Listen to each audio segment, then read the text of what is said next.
This is Chapter 14 of What Grows After Goodbye by Alexi Hart.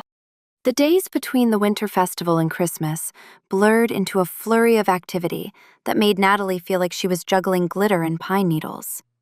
At Whitaker Books, the small bell over the door jingled nearly nonstop as customers ducked in from the cold, cheeks flushed, breath steaming in the frosty air. Shelves that she had meticulously stocked were now thinning, and the staff picks table looked like the aftermath of a Black Friday brawl. Carla orchestrated the chaos with the efficiency of an air traffic controller, directing customers toward the checkout line with the cheerful, "We'll get you wrapped and on your way before you can say figgy pudding." "You know you could say Christmas, right?" Natalie teased as she folded the corner of festive wrapping paper around the latest hardcover. Carla shrugged, a silver tinsel headband bobbing on her head. "Where's the fun in that? Besides, if I have to wrap one more thriller novel, I might start acting out the plot." They laughed, and Natalie glanced around the shop with a mixture of pride and disbelief. Each string of twinkling lights she had hung along the bookshelves, each garland draped over displays, felt like a promise. Within weeks, this place would legally be hers. She could already picture the future. Story time with children pressed together on the rug, authors signing their names with flourished pens, teenagers perusing the aisles with earbuds in, older couples holding hands between nonfiction and romance. It wasn't a business. It was a living, breathing piece of the community. A group of elementary school children burst into the store then, chaperoned by a frazzled teacher in a Rudolph sweater. "Here they are," she announced breathlessly. "Room 3's holiday field trip. We've been studying how books are made. Ms. Whitaker said she'd tell us about how the bookstore works." Natalie's first instinct was to correct the teacher's assumption about her last name, but she let it go. Instead, she wiped her hands on her apron and adopted her best, cool adult voice. "Welcome to Whitaker Books, everyone. You can call me Natalie. Who here likes to read?" Hands shot up like popcorn. Over the next half hour, she explained how books travel from authors' minds to publishers to shelves, answering questions about barcodes. They're like the book's phone number. Shipments. A big truck brings them in boxes. And whether she had read every book in the store. Not yet, but I'm working on it. Their excitement was contagious, and when she handed each child a candy cane bookmark, her cheeks hurt from smiling. After the children left, Carla leaned against the counter. "Look at you," she said. "Boss lady and storyteller, all in one." Natalie lifted a stack of returns. "I might need a nap before I pick up my next role." "And what role is that?" "Official pipe wrangler," she replied, glancing at her phone where a text from Michael awaited. "Frozen pipe at Grove. Plumber on the way. Could use moral support and maybe towels." Carla shook her head. "Go. I'll hold down the fort. If you don't come back with a story about being sprayed by water, I'll be disappointed." At the Grove, Natalie was greeted by a cacophony of excited voices and the metallic clang of a wrench.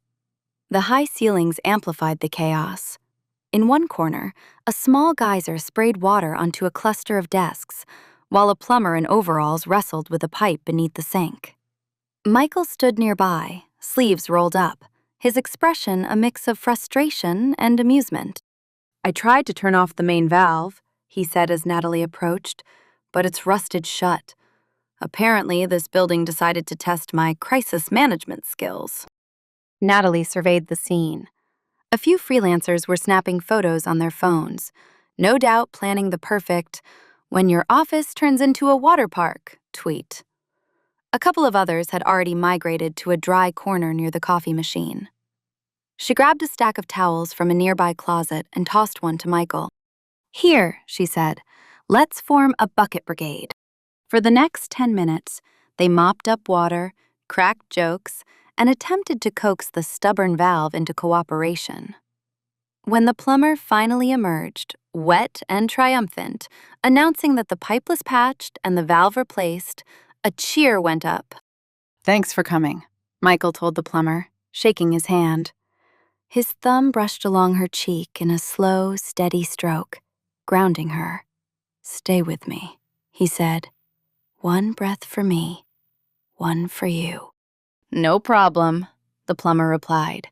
"Consider it my holiday gift to you. Maybe wrap the pipes next time, city boy." Micah laughed. Lesson learned. He turned to Natalie, his hair damp and his sweater spotted with water. "I'll be honest. I had a brief moment of panic that this was going to be a major disaster. But then I remembered that I'm not alone anymore." "Funny. I remembered that while I was elbow-deep in sewage," she said dryly. He grinned, reaching to tuck a soaked strand of hair behind her ear.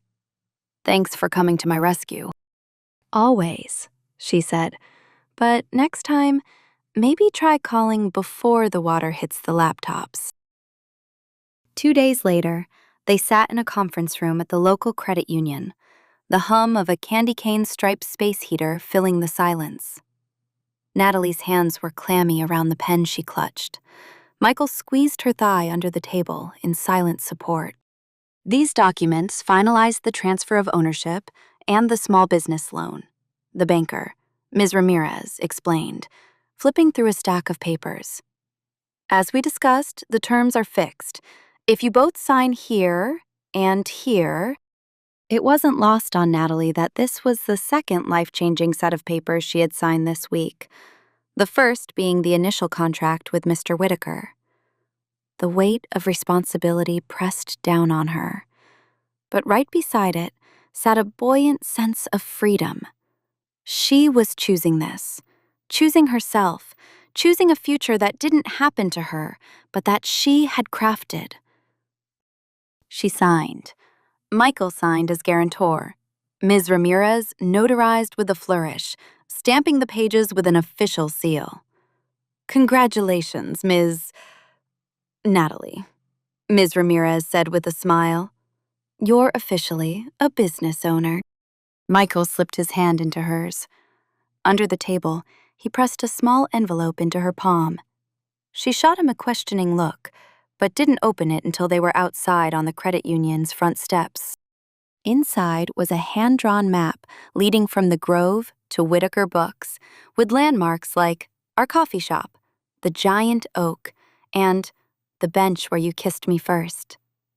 At the bottom, in his neat handwriting, he had written, "No matter which path you take, I'll always be at the end." Natalie's throat constricted. "You are insufferably romantic," she said, eyes stinging. He shrugged. "I have to compete with all those fictional men you read about." They shared a smile that lingered longer than most. The moment felt like a snapshot of everything they were building, equal parts practical and poetic. After their meeting, they drove to Carlson's tree farm on the outskirts of Willow Creek to choose a Christmas tree. The farm was a sprawling expanse of evergreens, rows upon rows of perfectly shaped pines and firs sparkling with frost. Families wandered with saws over their shoulders, children running through the narrow aisles as parents called after them. "We could have gone to the lot by the grocery store," Michael mused as he swung a small handsaw over his shoulder. "We'd be out in 10 minutes. Natalie inhaled deeply, savoring the scent of sap and cold air. And miss the opportunity to make Hallmark memories? Never. They wandered through the trees, debating height and fullness. Natalie gravitated toward a tall, noble fir that reminded her of the ones she'd chosen with Ben, while Michael pointed to a compact spruce with dense branches. In the end, they compromised on a Douglas fir that was full enough to hold ornaments, but not so wide it would take over the living room. "You know," Michael said as he knelt to saw, "I've never cut down my own Christmas tree before." "Seriously?" Natalie asked, bracing the trunk. "All those ugly sweaters and you've never gone full lumberjack?" "Never had anyone to go with," he replied, meeting her eyes briefly. The honesty there made her heart flip. "Well," she said, biting her lip, I hate to break it to you, but you're going to be covered in sap in about 30 seconds. They laughed as he sawed, the blade biting into the wood. When the tree finally tipped, they yelped and jumped back to avoid the branches. They lugged it to the front of the farm on a sled, their cheeks pink, fingers numb. At the small cabin where they paid for the tree, an elderly woman named Mrs. Carlson wrapped it in twine while her husband stamped their ticket. "You two make a handsome pair," she said, eyeing them over her glasses. "You married?" "Not yet," Michael replied, without hesitation. Mrs. Carlson's eyes twinkled. "Well, my Harold and I have been married for 60 years. He still gets sap in his hair every December. Keep adventuring together, and it won't matter how sticky things get." Natalie blushed all the way back to the car. On the way home, with the tree strapped to the roof, snowflakes fall in earnest, thick and fluffy, the kind that stuck to eyelashes and turned everything into a soft focus photograph. "We're going to have to decorate tonight," Natalie said, as she tried to keep her gloved fingers from sticking to the steering wheel. "Otherwise, these needles will be in the yard until Easter." "Deal," Michael said. "We should invite Ryan over to help." "He's heading back to campus tomorrow," she said. "Maybe next year." Her chest tightened, but the sadness was tempered by pride. Ryan was growing his own roots now. That evening, with carols playing in the background and mugs of steaming cider on the coffee table, Natalie and Michael decorated the tree. They strung lights first, arguing good-naturedly over whether colored or white lights were superior. Colored lights won by virtue of being all they had.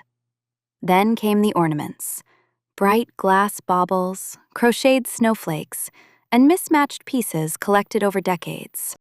Natalie lifted a tiny paper angel with Ryan's kindergarten photo glued to the center. His handwriting on the back read, "For Mommy." Her throat tightened.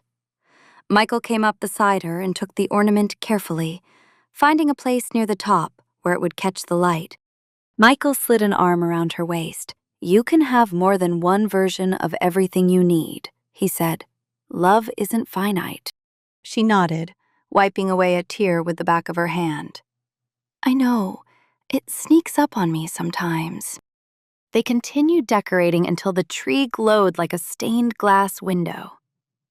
At the bottom of a box marked Christmas, Natalie found a small velvet pouch she didn't recognize. Inside was a silver snowflake pendant on a delicate chain. Her brow furrowed. "What's that?" Michael asked, looping an ornament hook. "I'm not sure," she said. "It's not mine. Maybe Darlene hid a gift here?" He took the necklace and turned it over. Tiny letters were engraved on the back. She squinted. "Always find your North Star. B." Her breath caught. "It's from Ben," she whispered. "He must have hidden it from me before the accident." The room seemed to tilt. Emotions crashed over her in waves. Grief for a love lost. Gratitude for the man who had thought to leave her a message in the future. Guilt for feeling grateful. And a strange sense of peace because of it all. Tears blurred her vision. She felt Michael's hands steadying her. "Do you want some space?" he asked. She shook her head. "No, I want you to be here. I don't want to unpack this alone." Together, they sat on the rug under the tree. She told him about Ben, how he couldn't carry a tune but sang loudly anyway, how he loved terrible puns, how he always insisted on hanging the ugliest ornament at eye level so everyone had to see it.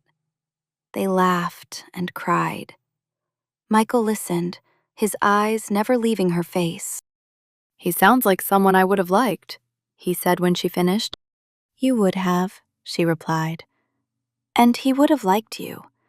He always wanted me to be happy.